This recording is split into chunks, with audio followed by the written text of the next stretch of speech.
On Thanksgiving night, the Seahawks unfortunately looked like it was Easter out there, laying eggs in the first half, falling behind 21 and getting blown out of their own building by the 49ers. We're going to be breaking down another devastating loss for the Seahawks in prime time here on a special Friday edition of Locked On Seahawks.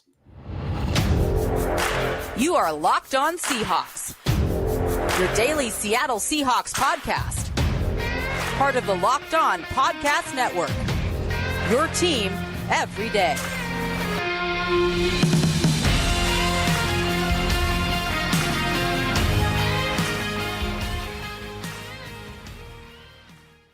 Greetings, 12. This is Corbin Smith, host of the Locked On Seahawks podcast, your daily Seahawks podcast, part of the Locked On Podcast Network, your team every day. Glad to be joined here on Black Friday by my co-host in crime, Rob Rang, and a special thanks to all the 12s out there, whether you're listening in nearby Tacoma or overseas in Germany. We greatly appreciate each and every one of you making Locked On Seahawks your first listen 5 days a week. And we hope that each and every one of you had a fantastic Thanksgiving with your family and friends. We know one thing that probably didn't help the situation, and unless you're somebody that likes roasted turkey, and maybe last night was a game that was fun for you to watch, because that is what happened to the Seahawks at home. The 49ers coming out and building a 24-3 halftime advantage, and Seattle tried to make it interesting in the second half. They had opportunities to make the game a one-score contest.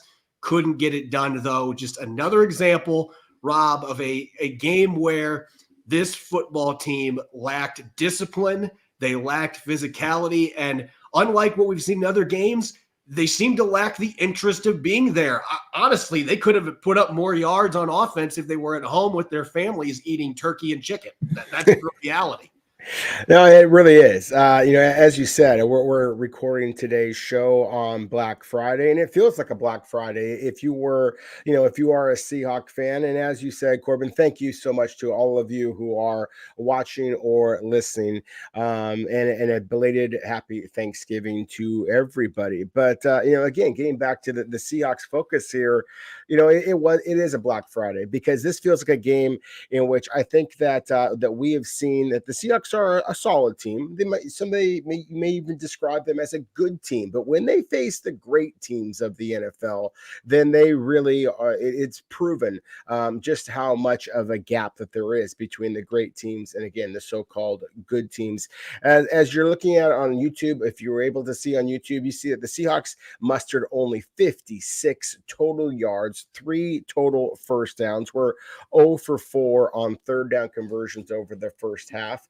And it just was an abysmal performance. The Seahawks were beaten every which way. A little bit later in today's broadcast, we're going to be, trying to hand out some game balls. And, prior to us recording here, I was kind of joking with you. I said, I think the only ones at Lumen Field that deserve a game ball would be the Seahawk fans that attended, the many San Francisco 49ers fans who attended, and maybe the Lumen Field vendors, because it was really difficult to find anybody who actually is on the Seahawks payroll that deserve any kind of credit for that putrid performance that we saw Thursday night.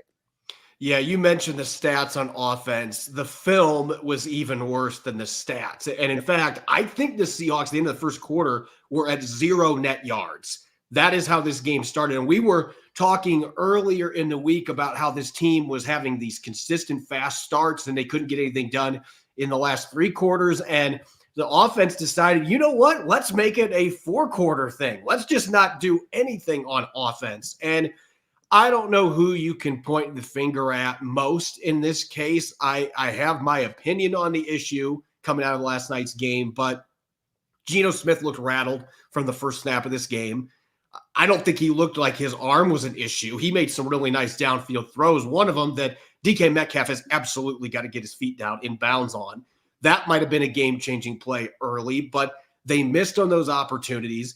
The run game, there really was none most of the first half. Second half, they tried to get it going, and it actually led to some success on the offensive side of the football. But again, ignoring the run a lot of the time and shotgun runs instead of getting under center. I mean, there's just so many things to nitpick about with this offense, and it's really frustrating because I think at the end of the half, they finally got to where they were equal with first downs and sacks and combined turnovers. That's how long it took for them to get to where that was even. 3 first downs and a half is disgusting. And unfortunately, we've seen this happen a couple times recently in halves where the Seahawks just can't get anything going on offense. So, you can keep looking back at the play calling. I thought the play calling last night was pretty poor most of the game, if we're being frank. I didn't think Geno Smith played great. He made some throws early that almost got intercepted and then finally paid for it later. He also wasn't helped out by his receivers, at least in the first half, with some drops, missed opportunities on really well-thrown footballs. The offensive line struggled, as you expected, with this defensive line, especially in the second half. So there's a lot to be discussed about an offense. But I think the thing that maybe bothered me the most, because at least we've known this offense has not been good as of late. They've scored 3 touchdowns now in 4 games. This has been a month-long issue. The thing that was disturbing is what happened on defense, because the defense also had a really slow start. And this was another game that felt like, I mentioned this earlier, that the Seahawks laid an egg like it was Easter. The 49ers acted like they were playing on the 4th of July. 7 explosive plays in the first half, 12 for the game. They had 92 rushing yards, and it felt like McCaffrey had at least half those after contact in the first half. Really poor tackling and 3 rushing touchdowns. Lack of discipline led to one of those, Trey Brown hugging George Kittle. Like, do you expect that to not be called in the end zone? That would have been a 3rd down stop that led to a field goal. Instead, they ended up giving up a touchdown a few plays later to Christian McCaffrey. So it was just an ugly performance all around. Special teams, they had the muffed punt that led to points for the 49ers. All 3 facets the Seahawks were just despicable on Thanksgiving. Again, I feel like, Rod, they could have just stayed home and, maybe spared us a little bit. The 49ers playing against air might have been as exciting to watch on television. Yeah, it really was an ugly performance in so many different ways. You mentioned the muff punt, for example. Jason Myers missing the field goal. Not that it really mattered much at that point. 24-6 is not much different than 24-3, but still, any opportunity the Seahawks had to try to get any kind of momentum in the first half basically just evaporated into thin air. I mean, and while I will be critical here for a moment there about special teams, I mean, D. Eskridge and his big 66-yard kickoff return. I mean, it felt like that was the one opportunity the Seahawks had to kind of get going. They need a little bit of juice after the 49ers basically went through the Seahawks defense like a hot knife through butter on that opening drive. D. Eskridge, of all people, D. Eskridge is the one that provides a little bit of juice, and then the Seahawks promptly go 3 and out. With the very first play, kind of a quarterback keeper that looked like it was, drop in the sand with bottle caps and sticks. I mean, it just was like, what the heck is going on? It just an utter lack of preparation, utter lack of physicality, as you mentioned. It really was as a disappointing of a performance, especially on prime time, where that was the one thing that you always could kind of hang your hat on with the Seahawks, is even if they got beat on prime time, then they were going to be physical. They were going to be amped up. They were going to be into the game. It didn't feel like anybody was into this game from a Seahawks perspective.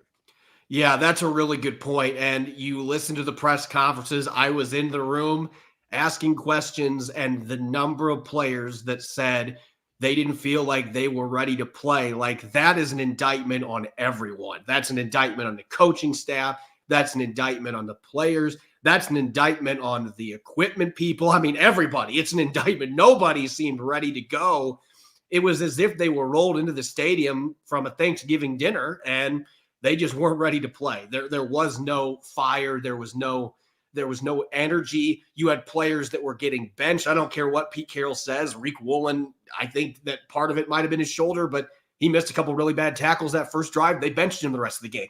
Like, there's something not there right now that's missing for this football team, and they are incredibly just undisciplined. That's the best way to put it. They're an undisciplined football team. And if you play like that against subpar football teams, you can get away with it. They've done that a few times earlier this year. But when you play teams like the 49ers and the Cowboys, and you're undisciplined, you lack physicality, they are going to bully you out of your own building. And that's really what happened. And we'll talk about it more later in the show. You do have to give the Seahawks some credit that they did punch back in the second half. There were some moments where it actually felt like the momentum had swung back to the Seahawks. But unfortunately, when you're down 21 points at halftime to a team as talented and well-coached as the 49ers are, and you've got an offense that can't find the end zone to save their lives, there's just no way that you are going to come back from that kind of a deficit, even if you can get a few big plays on defense as the Seahawks did. And that is why they are now only a game over 500. And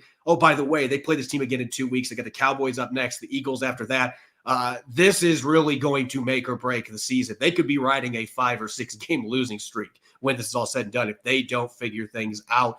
Coming up next, as you mentioned, Rob, we are going to dish out game balls. And there were a few guys that actually played well in this game, but man, on offense, that was a tough one. We're going to get to our game balls, offense, defense, special teams for week 12. Don't go away. You're listening to the Black Friday edition of Locked On Seahawks, which is brought your way by FanDuel. It's officially week 12 in the NFL, and there are incredible offers available to you from FanDuel, America's #1 sportsbook. Right now, new customers get $150 in bonus bets with any $5 money line bet. That's $150. If you've been thinking about joining FanDuel, there's no better time to get in on the action. The app is so easy to use. There's a wide range of betting options, including spreads. You could have definitely picked the 49ers to cover that 7-point spread last night because they certainly did so. Player props, including MVP, Rookie of the Year, and much more. Over and unders, and much more. Visit FanDuel.com/LockedOn and enjoy the NFL season with an offer you won't want to miss. FanDuel, official partner of the NFL. You're listening to the Black Friday edition of Locked On Seahawks. I'm your host, Corbin Smith. Glad to be joined by my co-host in crime, Rob Rang. And a special thanks to each and every one of the 12s out there listening to the show today after the holiday. I guess you could say it's still a holiday because a lot of people view Black Friday as a holiday. But we greatly appreciate each and every one of you. And I hope you've had a great past 24 hours with your friends and family. Let's get to our weekly game balls. The Seahawks falling 31-13 to the 49ers at home on Thanksgiving. A game that honestly didn't feel that close for most of it. There was a little brief window where the Seahawks looked like they might have some life and find a way to make this game interesting. But that ultimately did not pan out. The 49ers regained momentum, slammed the door shut in the fourth quarter. Seahawks fall to 6-5. In particular, the offense, as you said, it was putrid, it was abysmal, atrocious, whatever word you want to throw out, whatever synonym for ugly or poor. That was the Seahawks offense last night. And there were some glimpses of hope in the second half, but as they've done so many times this year in the third and fourth quarter, it turned into nothing. They weren't able to get points. So keeping that in mind, no offensive touchdowns yesterday, held to 13 points, just 6 of those coming on offense in the entire game. Who deserves a game ball on offense, in your opinion, Rob? I don't know. I feel like I should be quiet here for a couple of seconds just because I'm not sure that there's anybody who deserved a game ball, especially on the offensive side. And, Corbin, I'm one of those guys who loves to watch the big guys play at the line of scrimmage. And that's usually where I would kind of go back to. It's like, okay, I'll put on the all 22. I'll find a guard out there who made some stellar blocks. And, that wasn't the case either. Every one of Seattle's offensive linemen, on my own little ranking system, I have a lot more negative plays than positive plays for all 5 of Seattle's starting offensive linemen. I consider the tight end Will Dissly, who had 1 catch and a couple of good, blocks. But to me, the player I got to kind of go back to, maybe it's because I didn't have huge expectations for the rookie running back, Zach Charbonnet, in this football game. I was frankly really expecting the Seahawks were going to sprinkle in a little bit more Kenny McIntosh to try to give the 49ers a different look. But I thought that Zach Charbonnet was one of the few Seahawks to answer the bell in terms of just the need for physicality. He had 14 rushes for 47 yards. That's basically a 3.2 average. There's nothing exciting. As you said, Corbin, the Seahawks failed to muster a single touchdown on the offensive side of the ball. So he certainly didn't have any flashy plays in that regard. I think his long run was for 11 yards. He was 4-4, however, as a receiver. So at least he got some production in that regard. The one time that he and Geno Smith stepped into each other and almost led to a safety for the 49ers. If you watch the tape on that, the 49ers, give them some credit. They sent a blitzer in. Charbonnet tried to step up, actually did make a good block, but in doing so, of course, stepped on Geno Smith's foot, and that's what led to that ugly sack there. So, it's kind of a lukewarm game ball at this point, partially deflated. But still, for me, on the offensive side of the ball, I'm going to go with the rookie Zach Charbonnet for offensive player of the game.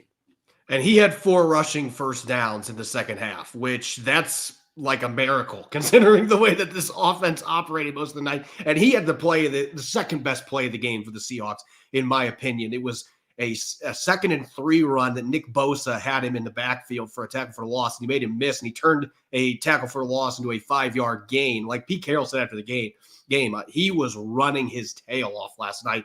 He was not the problem. He made a lot of yardage out of nothing, and he really did give this offense a little bit of a boost in the second half. They just couldn't finish drives, which has been the theme of this season. I'm going to go with another rookie, though, just because of one particular play. Jackson Smith-Njigba gets my game ball. And again, this just tells you where the offense is at. 2 catches, 41 yards. That's not a great game by any means, but he had one of the best one-handed catches that you were ever going to see. A 34-yard reception in the third quarter. A throw that, quite frankly, I think Geno Smith was off quite a bit there. But Jackson Smith-Njigba was able to change the top of his route and get the hand out and reeled it in, and 34-yard catch. That got the crowd back in the game with that Odell Beckham-esque type reception. And he also probably should have had a touchdown. That play in the third quarter where they didn't catch the 49ers defender yanking his arm, that was a massive play in this football game. There's no question about it. So I thought Smith-Njigba played pretty well considering how poor most of this offense was. And that catch obviously deserves a game ball by itself. Now, on defense, this was actually, there were a couple candidates to consider because unlike the offense, there were a few players that played well in this football game. And I know there were a couple that jumped out to you as possibilities, but who do you go with as your defensive game ball winner?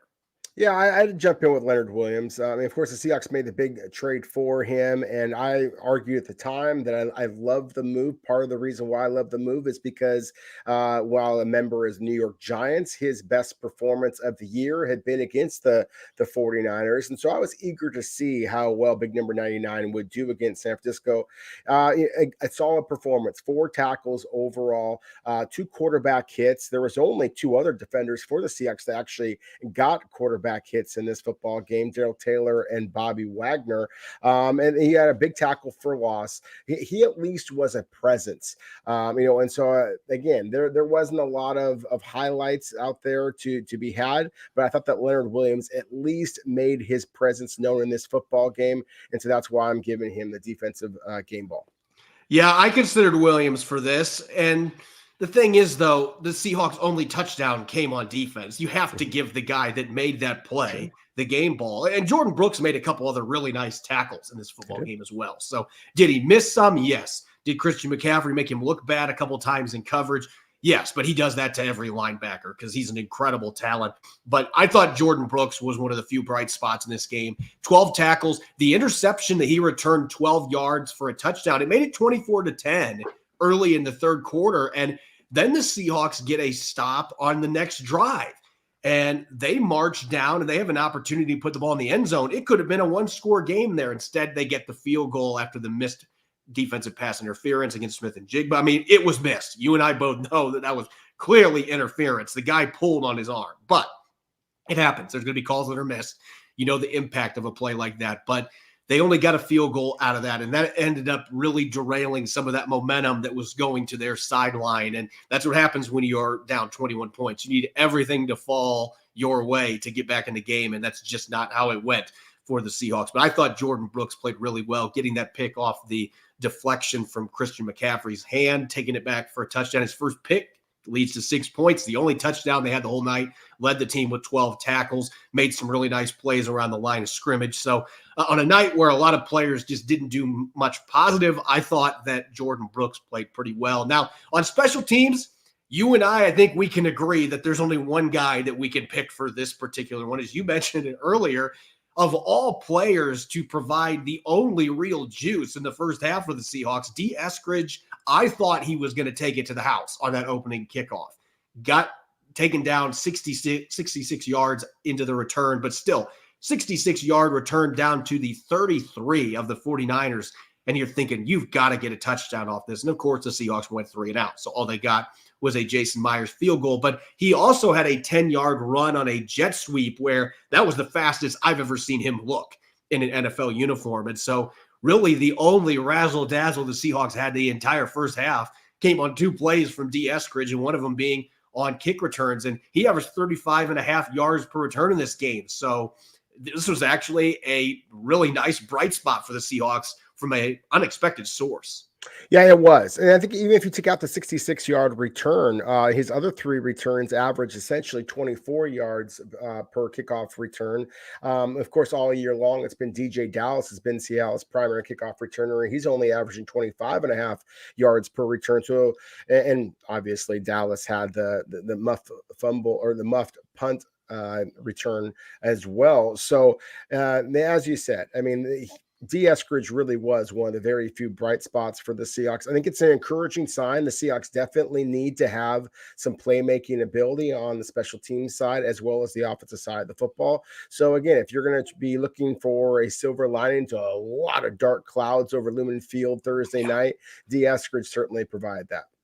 Yeah, easily the best performance he's had. I know he had a game with a touchdown catch his rookie year, but to have a dynamic return like that. And I actually was wondering, maybe Shane Waldron try to find a few ways to get the ball back in his hands because he was the only guy that was getting anything done. But of course, that didn't happen. So after those 2 really nice plays, we didn't hear from number 1 really the rest of the game other than a couple other kick returns. You said he was solid on his other returns, but wasn't a factor on offense at all for the rest of the game. But we got to give him credit. He was easily the best player on special teams for the Seahawks on Thanksgiving night. We are going to switch gears here, kind of a hybrid episode. Normally, a post-game show would be doing 3 up, 3 down, but I feel like this would be like 25 down. So we are just going to go straight into Friday musings here, a hybrid episode, some in-depth takeaways coming out of this game and thinking big picture as well. Don't go away. You're listening to the Black Friday edition of Locked On Seahawks.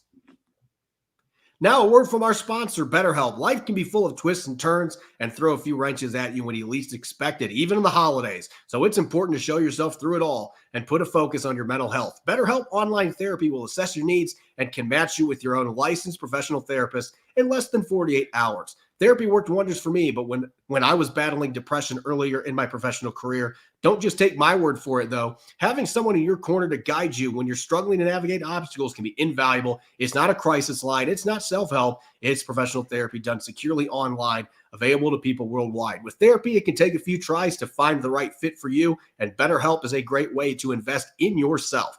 BetterHelp has a special offer for our listeners. Get 10% off your first month at BetterHelp.com/LockedOn. That's 10% off your first month of online therapy at BetterHelp.com/LockedOn. You're listening to the Black Friday edition of Locked On Seahawks, and it is certainly a Black Friday in the Pacific Northwest. I'm your host, Corbin Smith. Glad to be joined by my co-host in crime, Rob Rang, and a special thanks to all the 12s out there. Thank you for making Locked On Seahawks your first listen 5 days a week. We're going to switch gears here. Normally, we would have 3 up, 3 down, and I feel like we already talked about the 3 up or 5 players that could have been on that list, and there really weren't anybody. There's nobody else to talk about, and we didn't want to do a 3 down that had 25 players in it too. So with another Thursday game coming up next week, hopefully one that's going to go much better for the Seahawks, we are going to do a Friday musings here, some in-depth takeaways. We've had a chance to go back and unfortunately rewatch this football game. Now, Rob, let's start with you. We'll give you the mic here first. It could be offense, defense, it could be special teams, something that jumped out to you coming out of this game. It could just be this game in particular. It could be big picture. What do you have to say here to kick off Friday musings? Well, actually, a couple of things, just real quick. For one, the thing that is the most concerning to me about the Seahawks at this point is just the lack of physicality.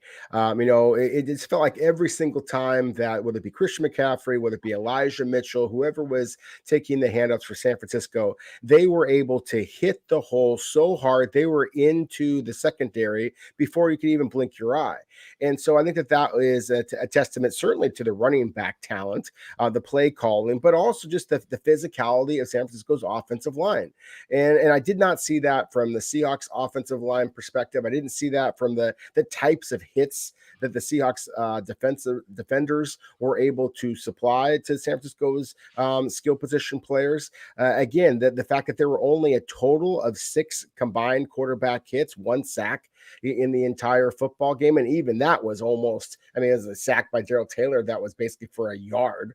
So it just, there's not a lot of physicality, a lot of, just, kind of the contentious kind of style that has always characterized Seahawk football. So to me, that is the number one concern that I have, not only from this game, but essentially all season long. And if that doesn't change, and I don't think that you're going to have any reason to suspect that the Seahawks are going to make any type of a real postseason run. And then finally, as you said, Corbin, this is a little bit of a different type of a show. And one of the things that we often do after a game is we give our, the listeners an opportunity to ask some questions.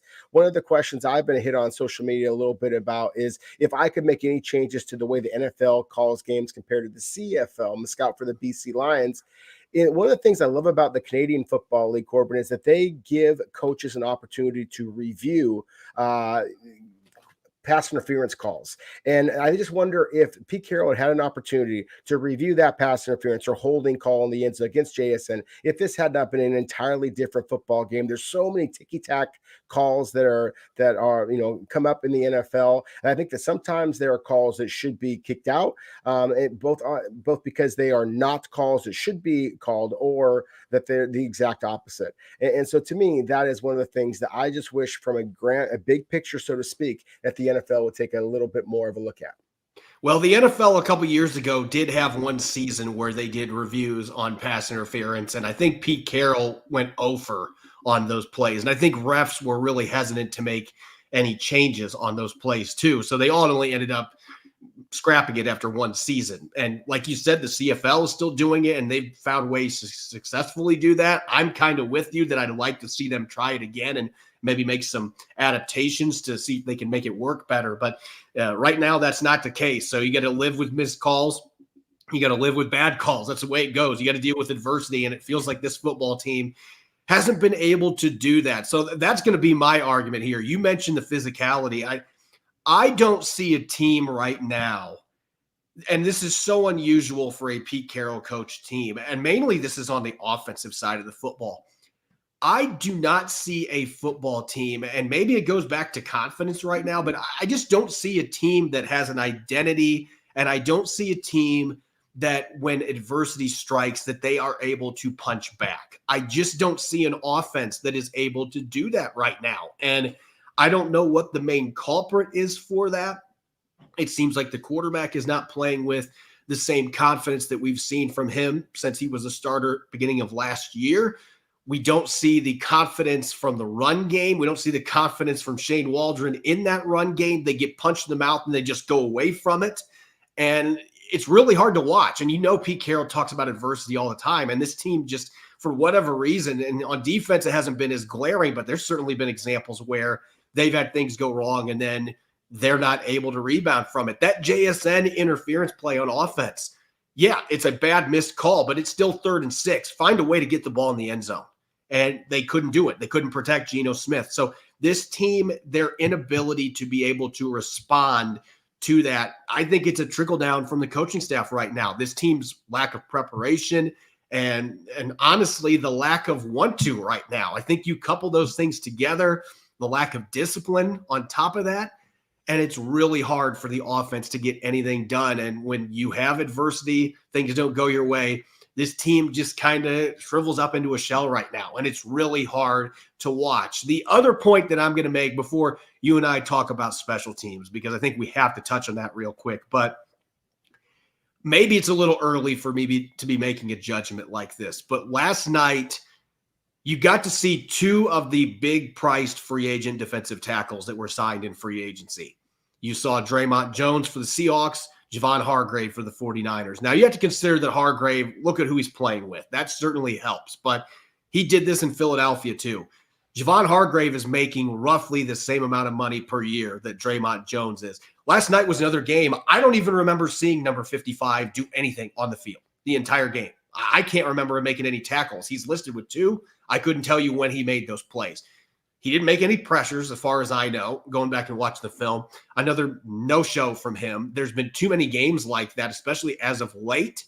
And then on the other side, Javon Hargrave had a sack, had multiple pressures, blew up several run plays. So it looks like the Seahawks, if they were going to splurge on a free agent defensive tackle, Hargrave's a name you and I talked about early in the free agency process before teams could sign players. the 49ers hit it out of the park bringing him in, and Draymond Jones continues to be a disappointment. That's the reality. There's been some splashes, but not near enough. And so that is a big takeaway for me coming out of this game, that the 49ers, who already were the superior team, they made the better move, spending big bucks in free agency for a defensive tackle, at least with tangible production. And on field, it clearly is a stark difference too, the difference that Hargrave is making compared to Draymond Jones. No, I think that's very well said, and I think that it's fair criticism of Draymond Jones, the player. I think it's a fair criticism of the Seahawks and the decisions they've made in free agency. I'll kind of expand on that, and maybe this isn't the right time, but I do think that this is something that Seahawks fans have to be kind of wondering right now. I'm going to list you the 5 players that are making the most for the Seahawks right now. You tell me who among them is a top 10 player at his relative position. You got Geno Smith, 3 years, $75 million contract. DK Metcalf, 3 years, $72 million contract. Jamal Adams, 4 years, $70.5 million contract. Tyler Lockett, 4 years, $69. And Leonard Williams, 3 years, $63. And then again, Draymond Jones, 3 year, $51 million deal. He got $30 million guaranteed, $20 million signing bonus, and he's provided you basically nothing at this point in the season. So again, to your point, Corbin, it just feels like this is an allocation of resources and you're not getting much bang for your buck. No, clearly none of those players right now are playing like top 10 players, at least not consistently. And I thought Jamal Adams, I will say this, I thought Jamal Adams played fairly well last night. Had a couple tackles for loss, but the problem is you're paying him to play exceptionally well, not fairly well. You are looking for those impact plays. It's the same thing with Draymond Jones. You're looking for consistent quarterback pressure. You're looking for him to stuff the run. I mean, I didn't see either one of those last night. So that is a major problem, not just now, but looking down the line, because those guys have huge contracts that are going to make it difficult for you to add talent next year.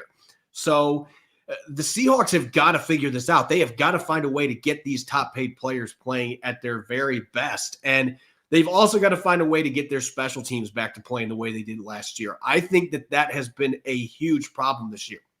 The mistakes they're making in that phase of the game are coming at the worst of times. I mean, the muffed punt, Seattle had maybe a little bit of momentum going to their side there because they got a defensive stop, and then DJ Dallas muffs the punt. He tries to recover it, fumbles it. 49ers go down and get a field goal. And then Jason Myers missed the field goal at the end of the half. That's 6 points right there. That's a 6-point swing that it could have been 21-6, which I know that still sounds lopsided, but think about it. Jordan Brooks gets that pick 6, and now it's 21-13. It's an 8-point game. It's a 1-score game. That is the impact in games like that. You can't make mistakes of that magnitude on special teams in these matchups. And so I think you and I would be in agreement that that is a huge problem for the Seahawks team that's full of problems right now, but they have got to find a way to clean up their special teams, because those mistakes right now, they're leaking onto offense and defense. They're putting the defense in bad spots. It's making it the offense didn't get a possession there when they could have had a little more time with all their timeouts. And instead they had to try to rush downfield with one timeout at the end of the half, didn't get the field goal. Those are little things that really good football teams don't have happen to them. And the Seahawks, unfortunately, you're not going to get away with that against the 49ers, the Cowboys, the Eagles, the teams they've got coming up their schedule. You either clean it up or you're facing the prospect of being 6-8 a few weeks from now and largely out of the playoff race. As always, you can follow me on Threads at Corbin Smith NFL. You can follow Rob on X at Rob Rang. Make sure to subscribe, follow Locked On Seahawks on YouTube and wherever you listen to your podcast to make sure you don't miss a single episode. We return from our weekend break here. Monday episode, we're going to dive into the Dallas Cowboys. We'll answer your mailbag questions and much more. Enjoy your weekend. Thanks for listening in. Go Hawks.